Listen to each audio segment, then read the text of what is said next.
So let's start our little adventure. Now, most classes in statistics are going to roll some dice some other time, and we're going to be no different.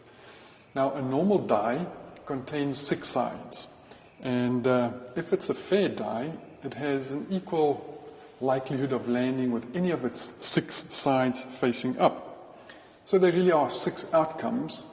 And I can wonder what the chances of me are rolling a 2.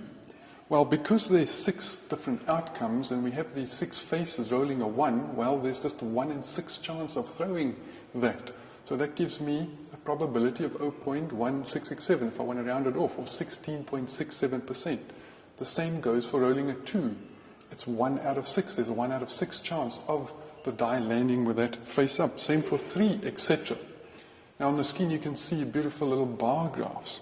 So to throw a 1, to roll a 1, there's one way to get a 1.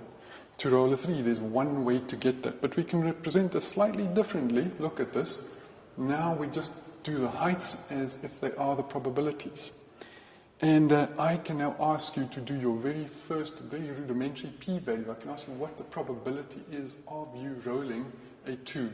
And you see it is the geometrical area of that little bar.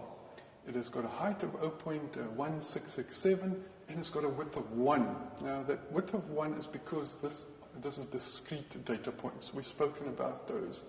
And it's not because the difference between 1 and 2 is just 1. I could make very funny dice, a pair of dice that have 1, 1.5, 2, 2.5, 3, 3.5 dots. And the difference between those would be half. But it's discrete. We see it as a single entity and we can't divide that entity any further. So the width of our little bars are 1. And the area of that little bar is 0.1667, and that is the probability. Now, we can ramp things up a bit.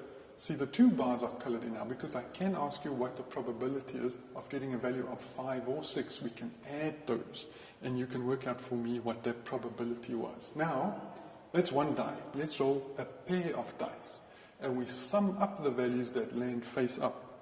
Now, you can well imagine I can get anything from a 2 to a 12.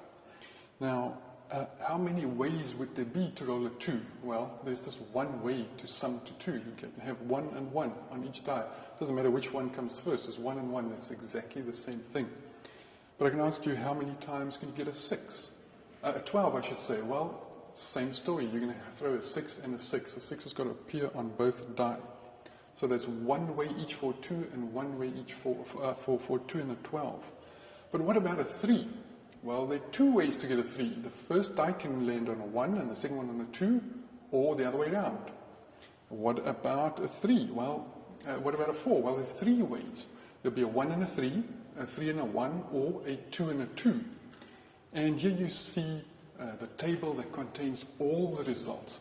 And it's intuitive to understand that the probability of rolling a 7 is much higher than it is rolling a 2 or a 12. And you can see, actually to get a 7, there are 6 ways. And if you count all the probabilities up, there's about 36 ways in which we can get certain outcomes. So, I can now ask you, what was our probability of ending up with a 12? Well, there was just one way to get there, so 1 divided by 36, that's very unlikely. It'll give us, can say, a p-value of 0.00278. But rolling a 7, that's going to be much more likely. That's going to be 6 and 36, so 0.16667 or 16.67% again. Now, the other thing I want you to notice is that if we add all the probabilities, we end up with 100%. There's nothing else is possible. It contains all the probabilities. So the sum of all our little areas, they have got to be 1 or 100%. Now look at this. We've drawn this nice little histogram. It just shows us, if we look in the middle, 7, there's 6 ways to do that. And if we look at 2s and 12s, there's just one way to do that. But once again, we can represent it a bit differently, and that is just with its probabilities. Again, I can ask you, what was the probability of rolling an 11 or 12? Well, you just add those geometrical areas, the surface area of those 2 little rectangles, and you get a p-value, probability of rolling an 11 or a 12. So that's it. Geometrical area gives us a p-value, a probability. Now, these were discrete values. So we chose the width of the bar to be 1. They stand on their own. And you've got to ask yourself, what are we going to do when we talk about continuous data points? That's up next.